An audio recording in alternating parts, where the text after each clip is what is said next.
जय हिंद। आप सभी का स्वागत है आपके अपने YouTube channel Rahul talent studio में। दोस्तों आज की इस वीडियो में बात करेंगे क्लास 10th फिजिक्स का थर्ड चैप्टर के बारे में। दोस्तों थर्ड चैप्टर आपका है मानव नेत्र वायुमंडली एंड अपवर्तन।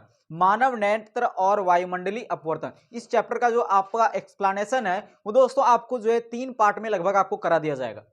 तो चलिए देख लेते हैं एक साथ इस वीडियो को, या लगभग 3 या 4 पार्ट में आपको जो है ये वीडियो जो है यानी इस चैप्टर को कंप्लीट करा दिया जाएगा। तो चलिए देख लेते हैं यह वीडियो जो है आपका, इसमें हम लोग मानव नेत्र के बारे में बहुत विस्तार से चर्चा करेंगे, साथ साथ उसके कार्यविधि को भी, क्रिया विधि को भी हम लोग जो है देख लेंगे उसका। तो चलिए देख लेते हैं। सबसे पहले हम लोग जो है मानव नेत्र को पढ़ेंगे। हालांकि मानव नेत्र क्या है, तो हम लोग जो आंखों से जो हमारा मानव नेत्र की आकृति जो है लगभग गोलीय आकार का होता है। तो मानव नेत्र क्या है, भगवान द्वारा प्राप्त एक उपहार है। क्या है, एक उपहार है एक तरह से, और विशिष्ट उपहार है। ठीक है, तो इसी के बारे में आज हम लोग जो है चर्चा करेंगे फिजिक्स का थर्ड चैप्टर में। ठीक है, चलिए देख लेते हैं। सबसे पहले हम लोग मानव नेत्र को बनाएंगे। अब अगर देखें तो आंतरिक रूप से अगर देखें, ये हम लोग बाह्य का रूप है, ये जो हम लोग देखते हैं आंख, बाह्य रूप कैसा दिखता है, तो बाह्य रूप को बना लेते हैं। यहाँ पे ये हो गया आपका बाह्य रूप का आंख।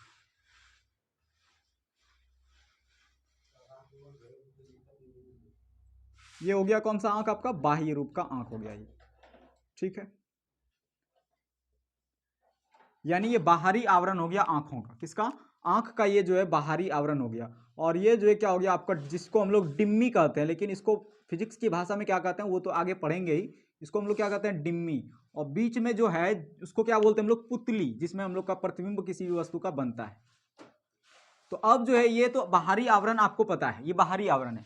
लेकिन इसके आंख के अंदर जब जाएंगे, यानी आंख के अंदर जो है उसका घुस के जो है उसका रिसर्च करेंगे, यानी पूरे आंतरिक संरचनाओं का हम लोग रिसर्च करेंगे आंख में। तो चलिए देख लेते हैं। सबसे पहले आंख का एक चित्र बनाना बहुत जरूरी है। तो आंख का हम लोग एक चित्र बना लेते हैं सबसे पहले, और वो भी ध्यान से देखिएगा चित्र कैसे बनता है आंख का, क्योंकि बहुत सारे स्टूडेंट जो है ये चीज में परेशान होता है और वो जो है काफी सारी कठिनाइयों का सामना करता है, फिर भी उससे जो है आंखों का चित्र नहीं बनता है, यानी मानव नेत्र का चित्र नहीं बनता है। तो ध्यान से समझिए कैसे बनता है मानव नेत्र का चित्र। तो हमने जो है सबसे पहले आपको क्या करना है, एक गोल आकृति इस साइज का ऐसे करके आपको एक गोल खींच लेना है। ठीक, उसके बाद फिर जो है इसके थोड़ा सा गैप करके यहां से आपको जो है इस तरह से गोल करके खींच लेना है। ये हो गया आपका। इतना खींचने के बाद अब क्या करना है आपको, ये जो है इस तरह से थोड़ा गोली आकार करते हुए मिला देना है, यानी थोड़ा सा इसको उभरा हुआ बनाना है। ठीक है, यहां तक इतना करने के बाद अब क्या करना है, इसको फिर यहाँ पे एक लगाते हुए, इसको थोड़ा सा इस तरह से लगाते हुए, इसको जो है मतलब थोड़ा सा जो है गैपिंग होना चाहिए। और इतना करने के बाद अब क्या करना है, फिर जो है इसमें एक लकीर इसी तरह से जैसा आपने खींचा है, इसी के आधार बनाते हुए इसी तरह से आपको एक और लकीर खींच के, और ये तार जो है इस रास्ते आपको बाहर निकाल देना है। ठीक है, यहां तक करने के बाद अब क्या करना है, ये भी लाइन उसी तरह से आपको निकाल देना है जैसा आपने इसको निकाला। ये हो गया आपका। उसके बाद अब और आपको लाइन खींचना है। क्या खींचना है लाइन, तो यहाँ पे थोड़ा सा इस तरह से चौड़ा लीजिएगा भाग। क्या लिए, थोड़ा सा चौड़ा भाग लिए, और इसको वही साइज का मिलाते हुए इसको जो है यहाँ पे आपको लाइन खींच देना। ये हमने खींच दिया। उसी तरह से यहाँ भी जो है इसको मिलाते हुए इस तरह से लाइन जो है आपको खींच देना है। कितना लाइन बनाया अभी, 1 2 3, लेकिन 4 रेखा आपको खींचना है। कितना रेखा, 4 रेखा खींचना है। लेकिन अभी जो आपका ये बना, ये जो आपका आपने खींचा, इसको क्या करना है, थोड़ा सा लॉन्ग इस तरफ से, यानी कि जिसको बोलते हैं नुकीला टाइप का, थोड़ा सा निकाल देना है। ठीक है, इतना निकालने के बाद अब आपको क्या करना है, तो अब आपको जो है ये थोड़ा सा इसी के पास इस तरह से थोड़ा सा खींच लेना है, इसी के पास इस तरह से थोड़ा खींच लेना। और यहाँ पे खींचने के बाद अब आपको क्या करना है, थोड़ा सा इतना खींचने के बाद अब आपको थोड़ा सा सटाते हुए जो है पार करना है यहाँ से। ये आपका हो गया। उधर से भी यहाँ पे थोड़ा सा सटाते हुए जो है आपको क्या करना है, ये पार करना है। हो गया। और ये जो आप देख रहे हैं इसके बारे में भी चर्चा करेंगे हालांकि, लेकिन ये सभी जो है ये सब आपका जो है एक तरह से बोले तो एक तरह से बन के ये तैयार हो गया है आपका मानव नेत्र। अब इसका खाली नामांकन करेंगे, लेकिन नाम के साथ साथ डेफिनेशन भी आपको याद करा दिया जाएगा इसमें। देखिए मानव नेत्र का हम लोग क्रियाविधि पढ़ रहे हैं। देखिए अब क्या करेंगे, तो अब यहाँ पे जो आपने ये खींचा लास्ट वाला जो आपने लाइन खींचा, टोटल कितना घर बनाना है आपको, 3 घर, 1 2 3 घर। ठीक है, यहाँ तक इतना बनाने के बाद अब आपको जो है थोड़ा सा इस तरह से, यानी कि बना दीजिए इसको, इस तरह से बना दीजिए। ये क्या करता है, तो मानव नेत्र में जो आपका लेंस बैठा हुआ है जिससे आप देखते हैं उस चीज को ये पकड़े हुए है। क्या हुआ है, पकड़ा हुआ है उस चीज को। तो इस तरह से आपको बना देना है। और यहाँ पे जो है थोड़ा सा इसको काला टाइप का, यानी कि इस तरह से आपको गहरा थोड़ा सा कर देना, डार्क कलर का, ये थोड़ा सा आपको कर देना इस तरह से। ठीक है, इतना करने के बाद अब आपको क्या करना है, यहाँ पे जो है लेंस बनाना है। जो आपका आंख में लेंस बैठा हुआ है, कौन सा लेंस आंख में बैठा हुआ है, तो आंख में उत्तल लेंस बैठा हुआ है। तो हम यहाँ पे उत्तल लेंस बना दिए, और उसको जो है जकड़ते हुए बता देना है कि भाई ये इसको जकड़ा हुआ है, पकड़ा हुआ है, क्योंकि आंख में अगर ये पकड़ेगा नहीं लेंस को, तो कोई अगर आंख में ऐसे करके हुर दिया तो पता चला लेंस से कहीं भटक गया इधर, अब कहाँ खोजेंगे लेंस को। तो इस वजह से जो है इसको पकड़ा हुआ है कौन, मांसपेशियां, ठीक। इसको हालांकि नाम क्या है, सिलियरी मांसपेशियां, इसके बारे में भी आगे चर्चा करेंगे। लेकिन सबसे पहला जो परत है, यानी ये मानव नेत्र का क्या हो गया, आंतरिक हिस्सा, क्या हो गया, आंतरिक हिस्सा।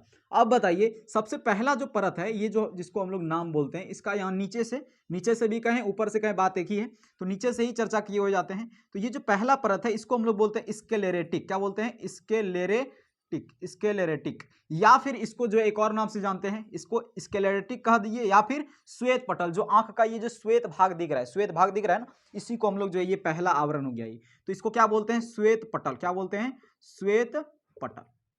उसके बाद जो है आपका दूसरा जो परत आता है, दूसरा परत, और ये श्वेत पटल कैसा होता है, श्वेत पटल सफेद होता है लेकिन अपारदर्शी होता है, क्या होता है, अपारदर्शी, और यही आगे जाकर जो है क्या बनता है, तो ये आगे जाकर पारदर्शी बन जाता है, क्या बन जाता है, श्वेत पटल या स्क्लेरेटिक क्या होता है, अपारदर्शी होता है, क्या होता है, अपारदर्शी होता है और साफ होता है, यानी कि सफेद होता है, क्या होता है, श्वेत पटल सफेद होता है और अपारदर्शी होता है। यही आगे जाकर जो है पारदर्शी हो जाता है, यानी यहां तक जो है, यहां से लेकर यहां तक पूरे, और यहां से लेकर यहां तक पूरे, तो यहां तक क्या है, ये श्वेत पटल, ये जो है अपारदर्शी है, लेकिन यहां पर आने के बाद जो है ये क्या बन जाता है, पारदर्शी बन जाता है, क्या बन जाता है, पारदर्शी। पारदर्शी का मतलब समझते हैं, जिससे प्रकाश पार हो जाए, तो इसी तरह से प्रकाश जो आंखों में प्रवेश करता है, तो इसको पारदर्शी माध्यम बोलते हैं। तो पारदर्शी माध्यम होने की वजह से इसका एक नाम अलग हो जाता है, इसका नाम क्या हो गया, श्वेत पटल, लेकिन इसका नाम जो है कॉर्निया कह देते हैं, क्या कह देते हैं इसको, कॉर्निया।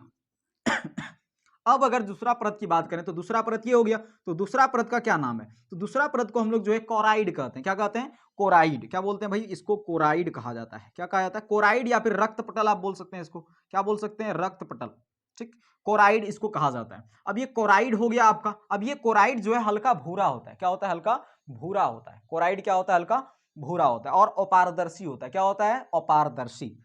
और यही आगे जाकर जो है, ये आगे जाकर देख रहे हैं आप, ये लाइन जो है क्या जाके बन रहा है, नुकीला बन रहा है, ये भी आगे लाइन जाके क्या बन रहा है, नुकीला बन रहा है। ये जो नुकीला बन रहा है ये भी अपारदर्शी होता है, लेकिन इसका नाम कुछ और हो जाता है, क्या हो जाता है, ये पारदर्शी है, प्रकाश प्रवेश किया, लेकिन ये जो है अपारदर्शी है, इससे प्रकाश प्रवेश नहीं कर पाएगा, तो इसका जो नाम हो जाता है, इसका नाम हो जाता है परितारिका या आइरिस। क्या नाम देते हैं इसका, परितारिका या आइरिस, या आइरिस, परितारिका या आइरिस कह सकते हैं इसको, ठीक है। और ये क्या होता है, अपारदर्शी होता है, और परितारिका और आइरिस जो होता है वो क्या होता है, सिकुड़ते फैलते रहता है, सिकुड़ते फैलते रहता है, और यहाँ पे जो है हम लोग का पुतली रहता है, क्या रहता है, पुतली, पुतली, जिसको हम लोग बोलते हैं, ये वाला पुतली जो है ना आपका काला टाइप का जो दिख रहा है, इसको पुतली बोलते हैं। तो यहाँ पे ही पुतली आपका उपस्थित होता है, और ये पुतली सभी मनुष्य में जो है आपको कैसा दिखेगा, तो काला ही दिखेगा, और अगर रंग बदलता है तो वह बस परितारिका यानी आइरिस का रंग चेंज होता है, किसी का नीला होता है, किसी का भूरा होता है, तो किसी का मतलब अजीब अजीब टाइप का होता है, एक तरह से बोल सकते हैं आप, पूरा काला भी होता है, लेकिन अधिकांश लोगों में जो है परितारिका का कलर जो है काला होता है, और आंखों का जो कलर डिपेंड करता है वो परितारिका पे ही आंखों का कलर डिपेंड करता है, यहां तक ठीक है। और अगर ज्यादा प्रकाश इस पर पड़ रहा है तो प्रकाश को केंद्र को, यानी कि प्रकाश की किरणों को नियंत्रित करने का जो काम करता है वो कौन करता है, परितारिका है। जैसे देखिए हाई क्वालिटी का अगर लाइट पड़ गया, तो हाई क्वालिटी का लाइट पड़ा, कॉर्निया से प्रकाश पार किया, कॉर्निया से प्रकाश पार करने के बाद अब बताइए जब इस पर पुतली पे जब प्रकाश पड़ेगा तो हो सकता है अंधा भी हो जाए आदमी, तो इसको बचाने के लिए, यानी पुतली को बचाने के लिए क्या करता है, ये इस पर जो है मतलब चढ़ जाता है, एक तरह से बोल सकते हैं, इसको जो है दबा लेता है अपने में, यानी उतना ही प्रकाश पार होने देता है जितना की जरूरत है, नहीं तो लेंस क्या हो जाएगा, खराब हो जाएगा आंख का।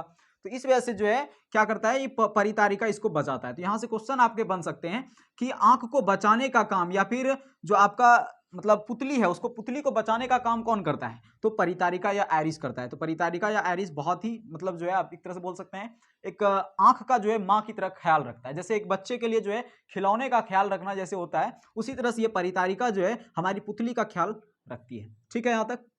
उसके बाद तीसरा जो आपका परत है, तीसरा परत, तो तीसरा परत का जो नाम देते हैं, तीसरा परत का क्या नाम है, तो तीसरा परत को हम लोग रेटिना या दृष्टिपटल कहते हैं, क्या कहते हैं, रेटिना या दृष्टिपटल, रेटिना या फिर दृष्टिपटल इसको कहा जाता है, रेटिना या दृष्टिपटल इसे कहा जाता है। अब इसी पर प्रतिबिंब बनता है, जैसे प्रकाश पार हुआ, प्रकाश पार होने के बाद जो है इसी पर प्रतिबिंब पड़ता है, इसी पर प्रतिबिंब बनता है, ठीक है, प्रकाश इसी पर पड़ा और प्रतिबिंब इसी पर बनता है। तो रेटिना जो है आप देखें तो रेटिना क्या होता है, रेटिना भाई अपारदर्शी ही होता है, इस पर प्रकाश पड़ता है आराम से, और इसी पर जो है वस्तु का प्रतिबिंब बनता है आपका। रेटिना किसे कहते हैं? नेत्र का वह भाग जिस पर किसी वस्तु का प्रतिबिंब बनता है, उसी को रेटिना कहते हैं। ये सब क्या हो गया, ये जो दिख रहा है आपको, ये सब कौन सा आवरण है? तो ये सब रेटिना है। ये सब जो दिख रहा है आपको, ये सब क्या है? रेटिना है। ठीक, ये लास्ट वाला जो आपको अंदर आंतरिक जो जितने भी लकीरें दिख रही है, ये सब क्या है आपका? ये सब जो है आपका रेटिना है। ये जो दिख रहा है आपको, जिसमें ये टच की है लाइन, तो ये लाइन पूरा क्या है? रेटिना। अब जो है रेटिना के आगे अगर देखें तो ये जो आपको दिख रहा है, ये काला टाइप का जो दिख रहा है, ये एक मांसपेशियां हैं। आंख में मांसपेशियां हैं जो कि लेंस को पकड़े हुए हैं। क्या किए हुए हैं? लेंस को पकड़ा हुआ है।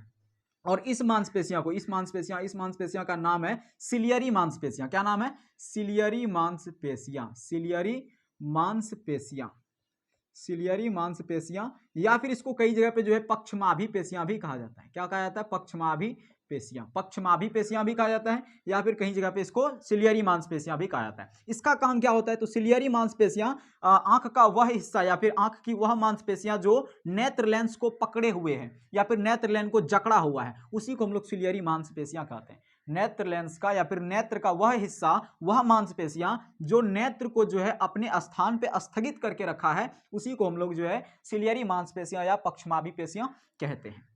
अब ये क्या है? तो ये है भाई आपका नेत्र लेंस। क्या है? नेत्र लेंस, जिससे हम लोग को सूझता है ना, कोई चीज देख रहे हैं आप जैसे मोबाइल अभी देख रहे हैं, तो आप किसकी वजह से देख रहे हैं? इसी की वजह से। अगर नेत्र लेंस खत्म है आपके पास, समझिए आप नहीं देख पाएंगे। तो नेत्र लेंस जो है एक तरह से बोल सकते हैं मोबाइल का जो आपका डिस्प्ले, एक तरह से बोल सकते हैं आप, है ना, तो वो चीज जो है आपका जैसे अगर खराब हो जाएगा तो आप नहीं देख सकते, ग्लास आपके कोई काम नहीं है। तो ये सब एक तरह से बोल सकते हैं आपका ग्लास है, लेकिन डिस्प्ले मेन यही है, और प्रतिबिंब जो बनता है यहीं पे बनता है, इसका भी काम है, लेकिन इससे ज्यादा जो काम होता है वो रेटिना या फिर दृष्टिपटल का होता है।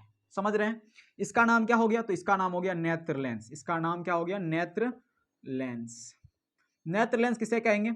आंख में उपस्थित लेंस जिसकी सहायता से किसी वस्तु का प्रतिबिंब हम लोग देख पाते हैं, किसी वस्तु को हम देख पाते हैं, उसी को नेत्र लेंस कहते हैं। नेत्र में उपस्थित लेंस को नेत्र लेंस कहा जाता है। ठीक है, इस सारे पॉइंट को आपने नोट कर लिया होगा यहां तक। उसके बाद अब अगर देखें, अगली बातचीत अगर करें, तो अगला बात अगर करें तो यहां पे जो है आपका एक क्या होता है कि इसमें जो है पानी भरा होता है।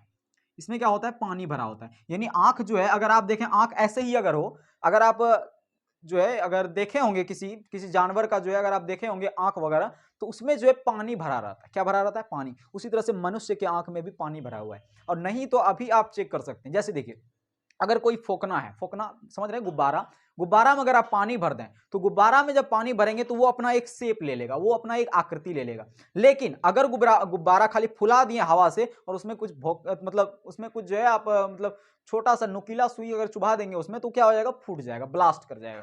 उसी तरह से ये भी आंख है। आंख में पानी भरा हुआ है, और पानी जो भरा हुआ है आंख में, वो दो तरह का पानी भरा हुआ है। एक नेत्र लेंस और दृष्टिपटल के बीच में पानी भरा हुआ है। क्या हुआ है? नेत्र लेंस और दृष्टिपटल के बीच में एक पानी भरा हुआ है, जिसको हम लोग क्या कहते हैं? तो नेत्र लेंस और दृष्टिपटल के बीच में जो पानी भरा हुआ है, उसको हम लोग कचाब द्रव कहते हैं। क्या कहते हैं?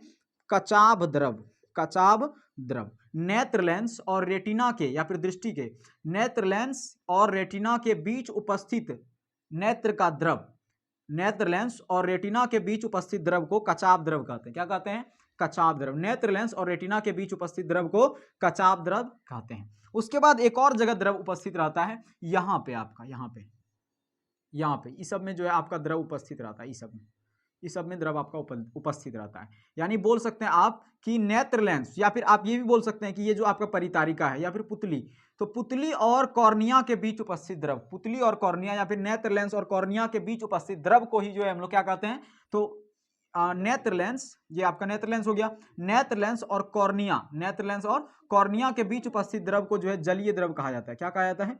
जलीय द्रव। इसको एक और नाम से जानते हैं, कचाब द्रव के नाम से भी जाना जाता है। क्या बोलते हैं इसको? कचाब द्रव। तो भाई ये हो गया, है ना। इसको जो है नेत्रोद भी कहा जाता है। क्या कहा जाता है? नेत्रोद। तो जलीय द्रव क्या हो गया? कॉर्निया। इसका नाम क्या है? कॉर्निया। तो कॉर्निया और नेत्र लेंस के बीच उपस्थित द्रव को क्या कहते हैं? नेत्रोद या फिर जलीय द्रव। और इसको क्या कहते हैं? यानी कि नेत्र लेंस और रेटिना के बीच उपस्थित द्रव को कचाब द्रव कहते हैं। तो ये चीज आपका टोटल आंख का जो है क्या हो गया कि मतलब एक तरह से बोल सकते हैं आंतरिक संरचना का हम लोगों ने चर्चा कर लिया। अब आपको जो है यहां से एक और चीज पूछा जा सकता है।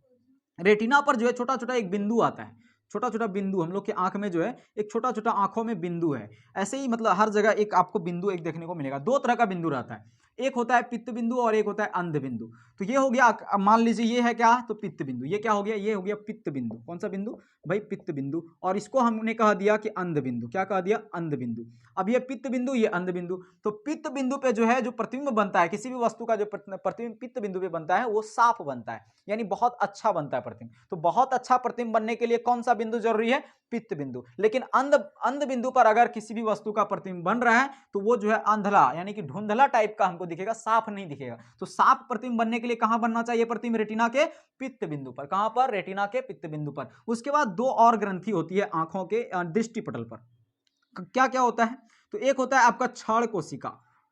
क्या होता है, एक क्षण कोशिका।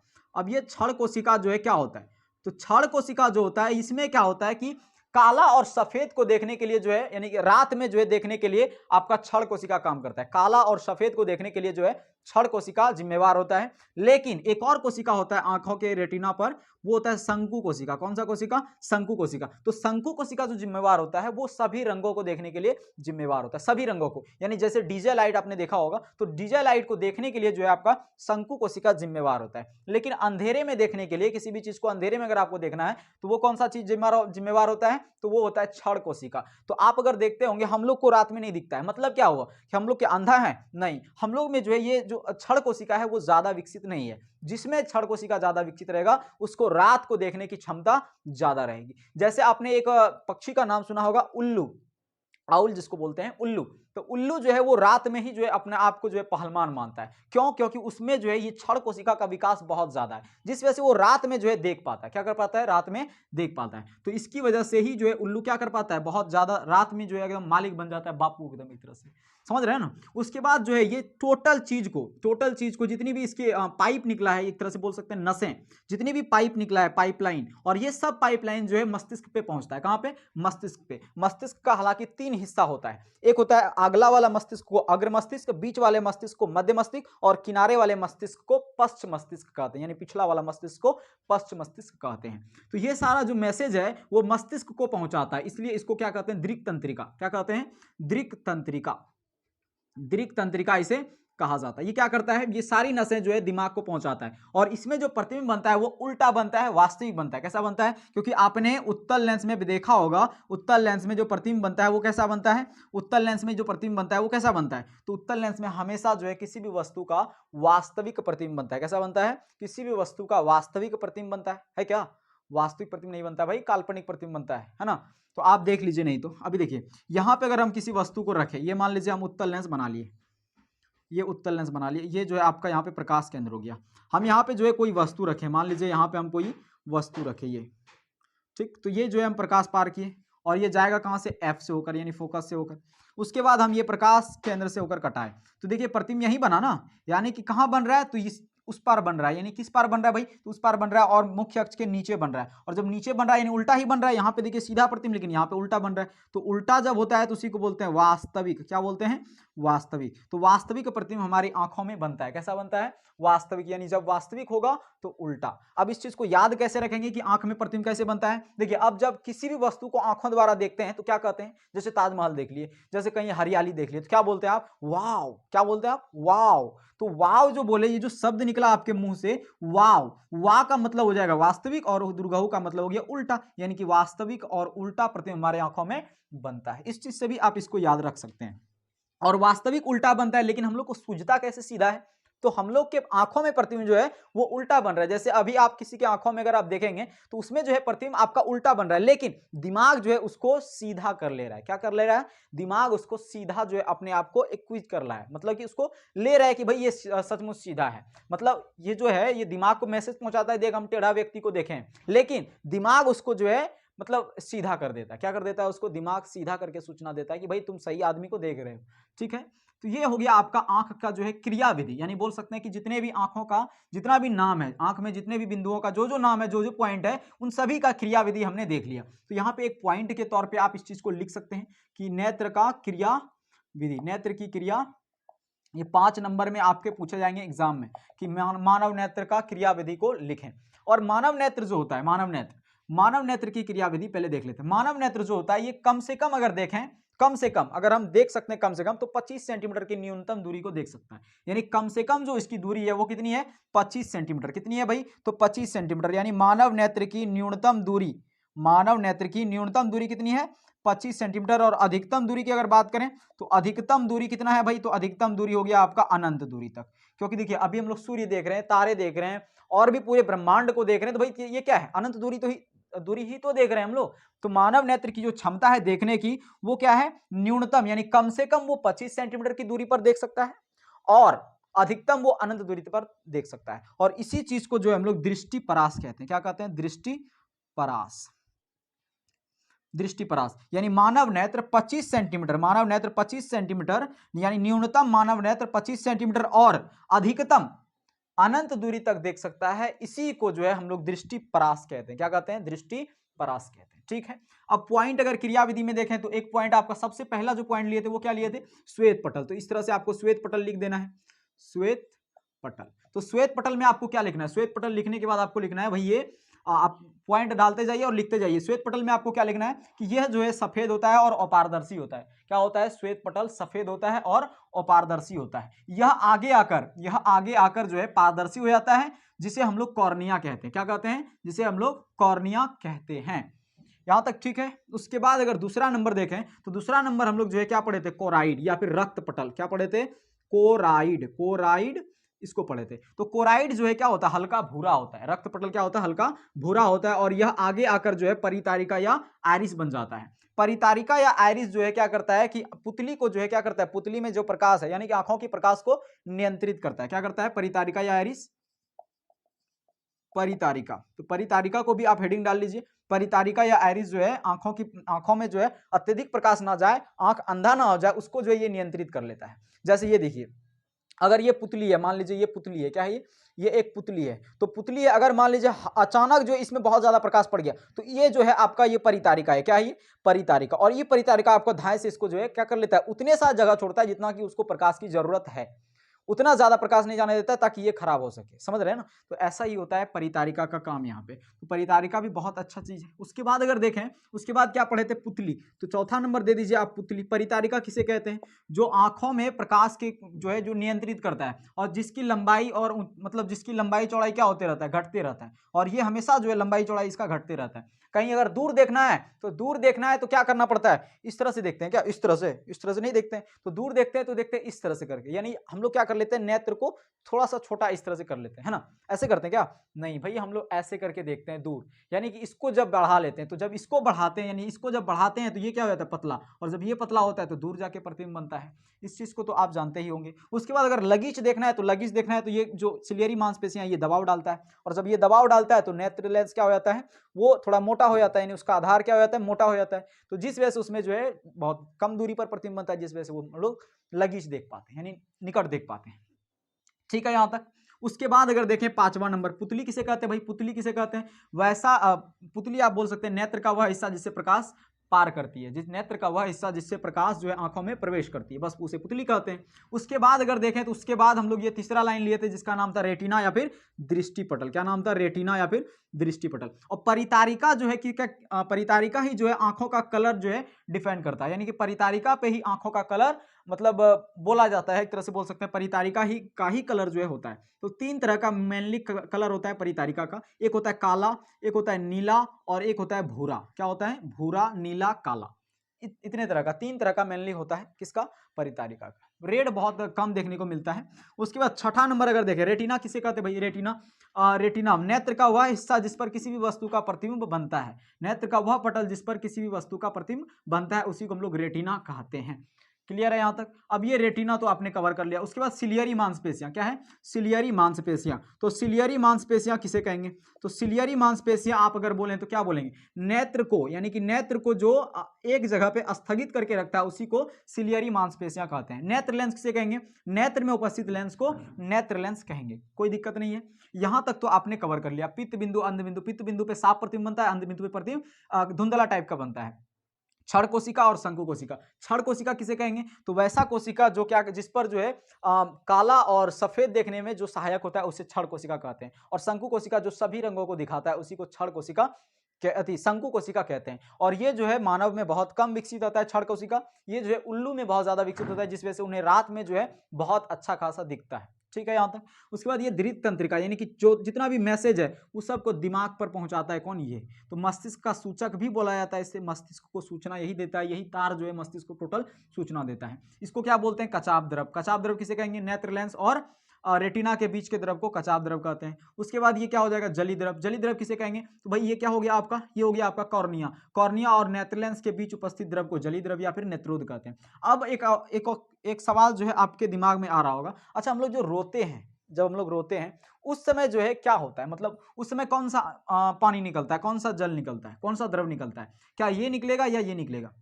अब आप कहेंगे भाई ये तो निकलना चाहिए इधर से, पहले यही निकलेगा ना, नहीं, ये दिमाग में जाता है। और आंसू क्या दिमाग से टपकता है, नहीं ना, आंसू जो है आंख से निकलता है, तो आंख का यही हिस्सा है पारदर्शी माध्यम, तो इधर से ही निकलेगा, यानी यही द्रव निकलता है, जलीय द्रव। क्या निकलता है, जलीय द्रव। और जलीय द्रव जो निकलता है वो किसकी वजह से निकला है, तो जलीय द्रव जो निकलता है एक ग्रंथि होता है, एक हार्मोन होता है। क्या होता है, एक हार्मोन होता है, लेक्राइमल ग्रंथि। क्या होता है, एक लेक्राइमल ग्रंथि होता है, लेक्राइमल ग्रंथि होता है, जिसके मदद से या फिर जिसके मतलब प्रेशर से, यानी ये लेक्राइमल ग्रंथि जिसमें ज्यादा होगा उसको एक थप्पड़ मारेंगे तुरंत वो जो है 1 बाल्टी लोर चुवा देगा, उसको बोलते हैं। तो लेक्राइमल ग्रंथि जिसमें ज्यादा होगा वो ज्यादा रोता है। थोड़ा सा जो है अगर एक थप्पड़ दिए तो तड़वा के जो है वहां तुरंत बाढ़ आ जाता है, इस तरह से, समझ रहे हैं ना।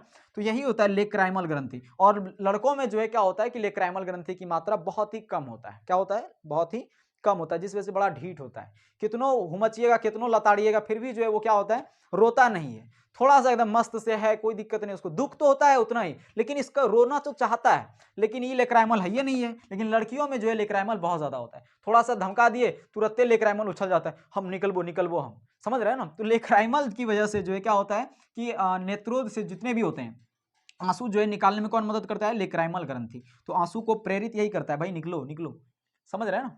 ठीक, अब अगर आप बात करें तो लेक्राइमल ग्रंथि की वजह से ये हो जाता है। अब बताइए जो लेंस आपका बना हुआ है, नेत्र लेंस, आपने पढ़ा होगा दूसरा चैप्टर में कि लेंस जो बना होता है वो कांच का एक टुकड़ा होता है। तो आप कहेंगे यहाँ लेंस जो बना हुआ है ये भी तो कांच का एक टुकड़ा होगा, जी नहीं, ये लेंस जो है कांच का टुकड़ा नहीं है, बल्कि भगवान द्वारा बनाया गया एक जो है जिलेटिन नामक पदार्थ से, जिलेटिन नामक प्रोटीन से ये बना हुआ है। किससे, जिलेटिन नामक प्रोटीन से ये जो है बना होता है नेत्र लेंस, जिलेटिन नामक प्रोटीन से बना होता है। किससे, जिलेटिन नामक प्रोटीन से। उसका दूसरा नाम भी है लेकिन हमको अभी याद नहीं आ रहा है, तो कोई दिक्कत नहीं, उसको बाद में भी बता देंगे। तो नेत्र लेंस जो है वो जिलेटिन नामक प्रोटीन से बना होता है, इसको ध्यान में रखिएगा। नेत्र लेंस जो है जिलेटिन नामक प्रोटीन से बना होता है, यहां पे हम लिख देते हैं नेत्र लेंस जो है जिलेटिन